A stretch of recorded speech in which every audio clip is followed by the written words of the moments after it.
Assalamualaikum warahmatullahi wabarakatuh. Alhamdulillahi robbil alamin. Allahumma sholli ala sayyidina Muhammadin wa ala alihi washabihi wasalim.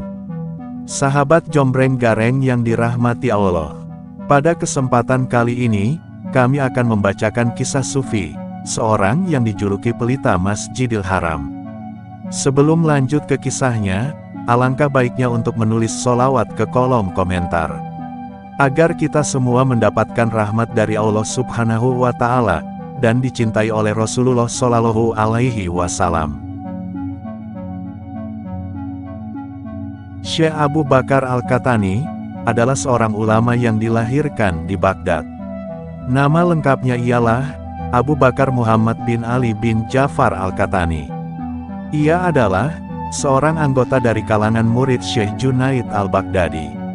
Syekh Abu Bakar Al-Qahtani pergi ke Mekah untuk menunaikan ibadah haji dan menetap di sana hingga wafatnya pada tahun 322 Hijriah atau 934 Masehi. Syekh Abu Bakar Al-Qahtani dijuluki sebagai pelita Masjidil Haram. Ia menetap di kota Mekah hingga wafatnya.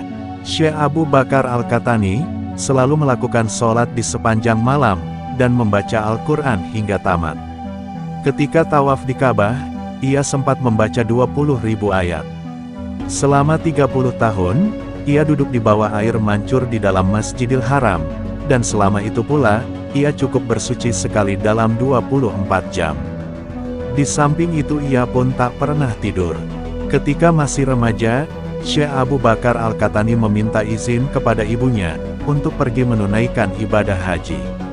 Ketika mencapai padang pasir, Syekh Abu Bakar Al-Qahtani mengisahkan, "Aku bermimpi sehingga aku harus bersuci.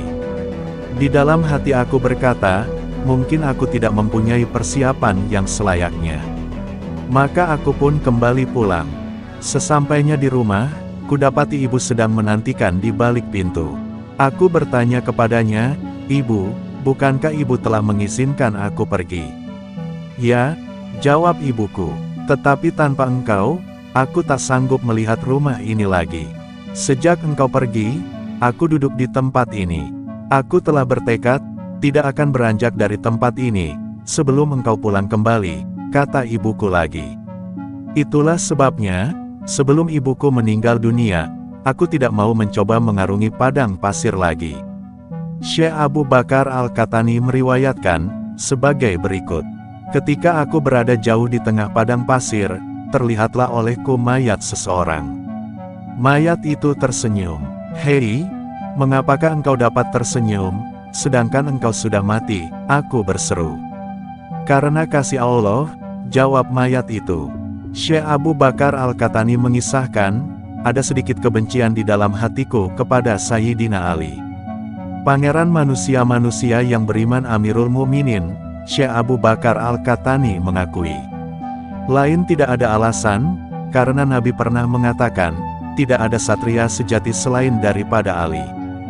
Dan karena kekesatriannya itulah, walaupun golongan Muawiyah berada di pihak yang salah, dan dia di pihak yang benar, Ali menyerah kepada mereka, agar pertempuran darah tidak terjadi."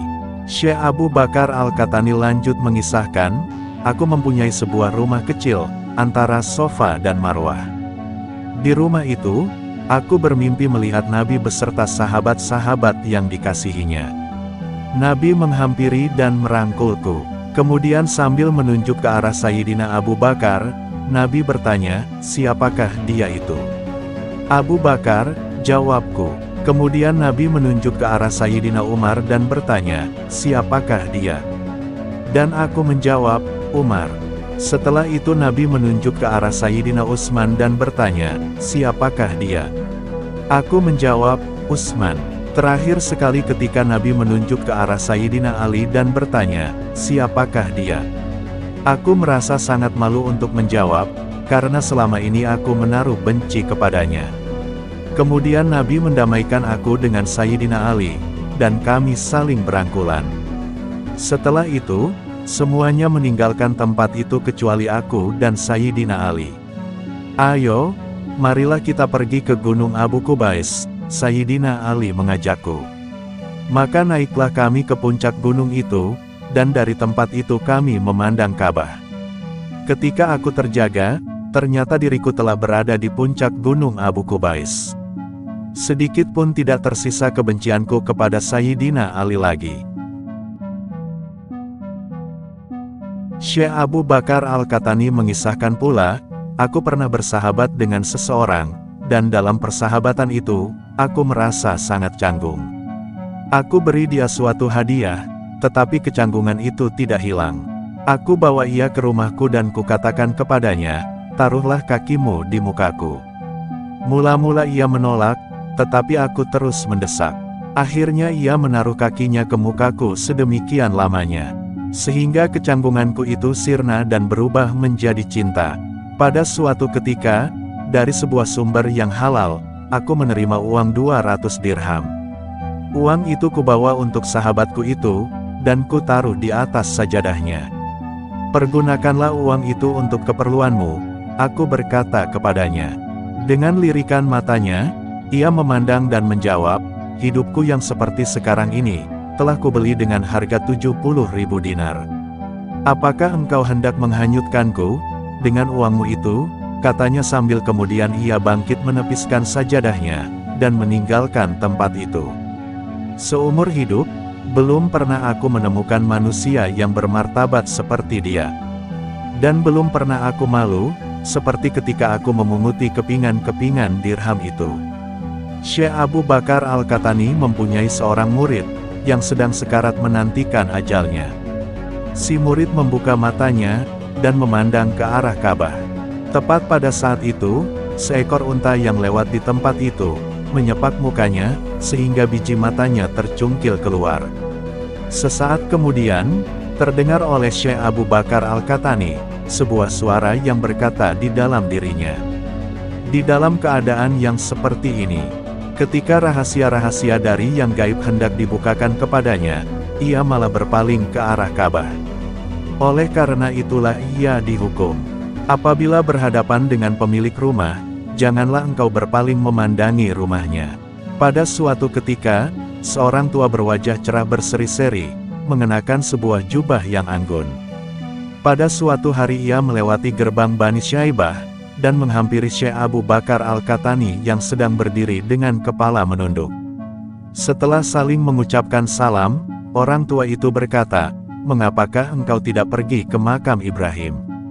Seorang guru besar telah datang, dan ia sedang menyampaikan hadis-hadis yang mulia.